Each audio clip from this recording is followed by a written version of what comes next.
Top of the morning, St. John's. It is good to be back among many of you. You know, when I first went through the readings with my beloved wife, I had to chuckle a little bit. You see, last time I was in Pennsylvania, I was here for my graduation from the seminary.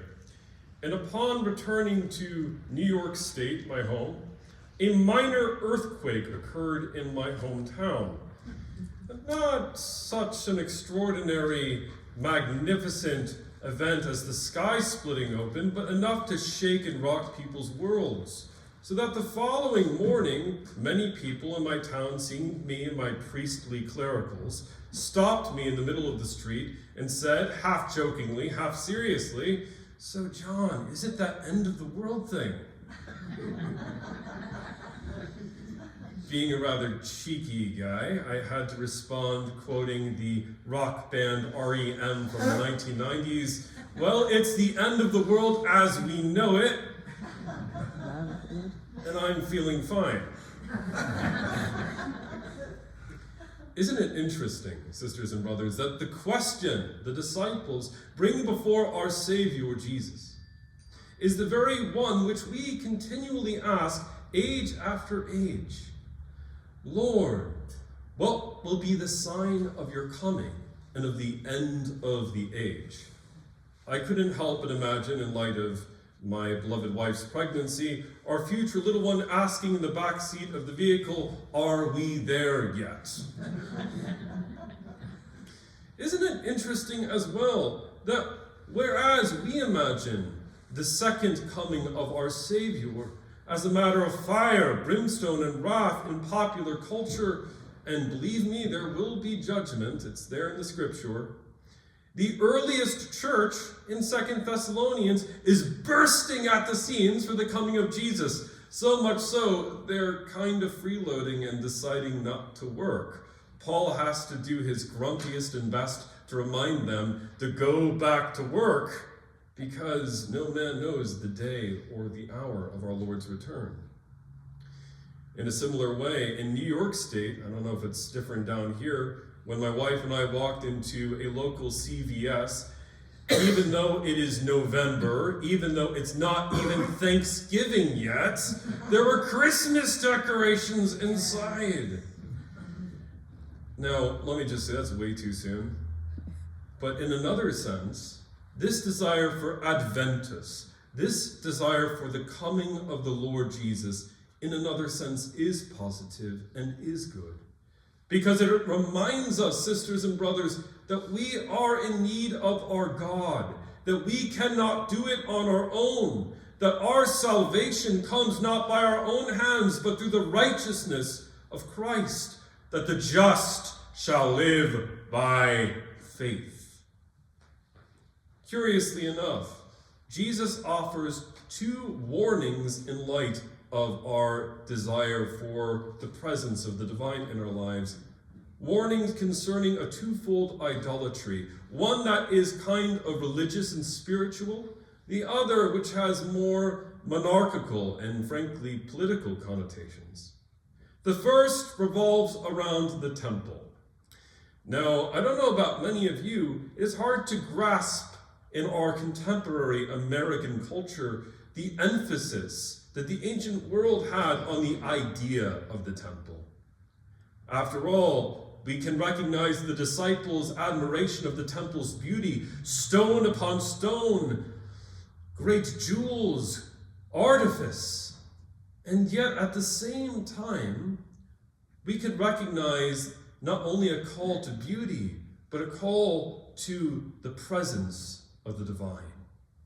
You see, if we walked into the temple in Jerusalem, at least into the outer court, we would recognize images of angels and images of trees evoking the Garden of Eden.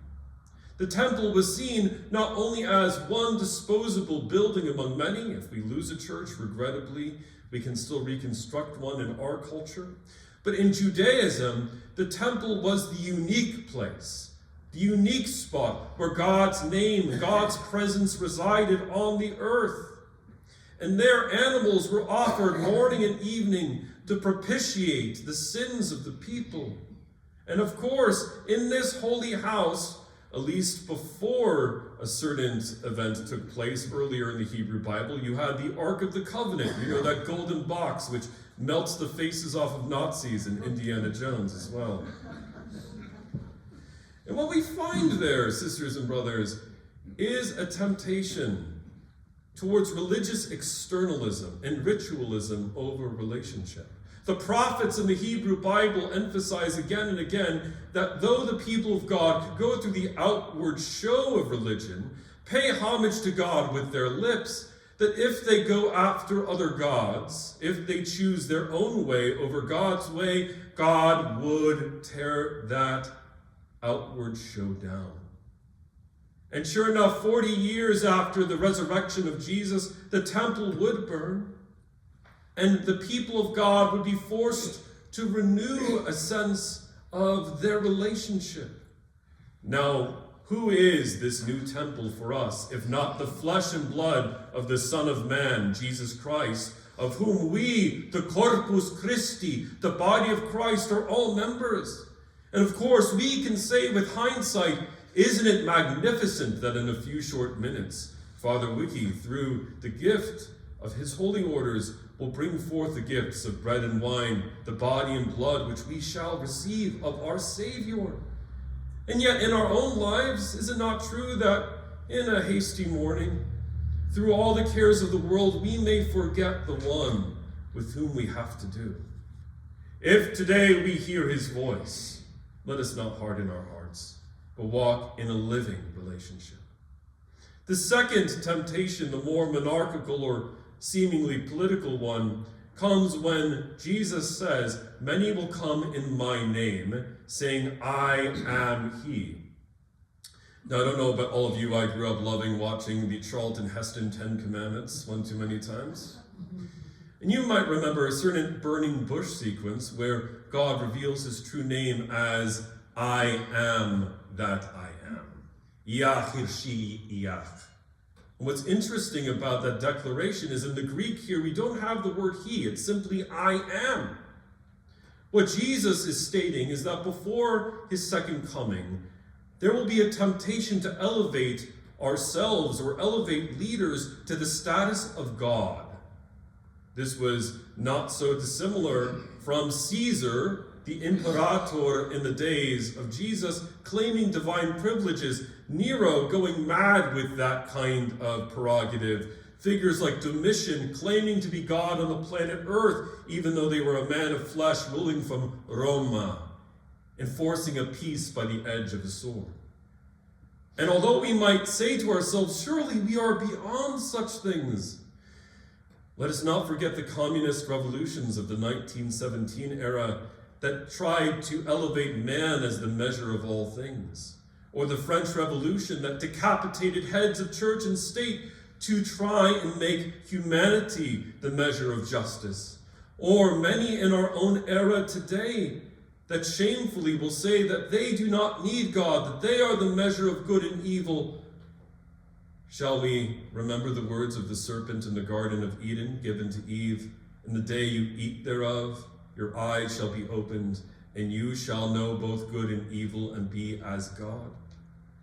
Let us not fall prey to the second temptation, that is to be distracted in our lives, which so often even I, as a minister of the gospel am, by work and through forms and through bureaucracy, but instead once more to stand in that living covenant. There is hope, sisters and brothers, because everyone here today is in need of a Savior. All of us know that we cannot pay that price that Christ alone has paid. And so it is. Why were the earliest Christians excited, even though they were betrayed, even though they were fed alive to lions, even though they were burned? Why was it that the earliest church could look with joy in the face of such persecution? It is because death does not have the final word. The powers of evil do not have the final word. Satan does not have the final word. God's vindication is here on the altar. And today as we approach, cradling God under the forms of bread and wine in our hands, let us realize that it is God himself who is cradling us in his. This was powerfully illustrated 2 months ago when my wife and I learned that she is indeed pregnant with our first child. And as I was there in the hospital, and I was there hearing the ultrasound of our first child's heartbeat, as I heard that tiny heartbeat around which my own and hers is interwoven for all time, how could I not think of my grandfather who passed on his faith to my parents and to me? How could I not think of the spiritual fatherhood of a mentor here like Father Barnes? How could I not think of that child in Bethlehem who has led forth his people, you and me, on a new exodus into peace? Every day is the end of the world as we know it. Every day is a new beginning.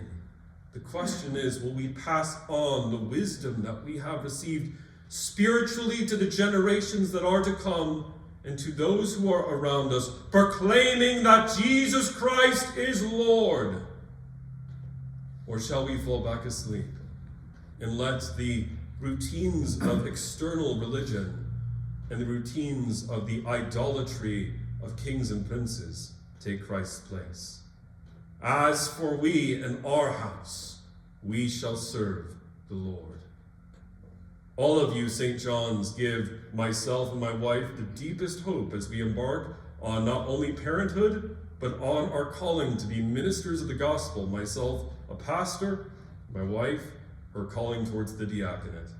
And each of you give us courage that together as Christ's body, we can state that with our God, all things are possible. In the name of the Father, and of the Son, and of the Holy Spirit. Amen.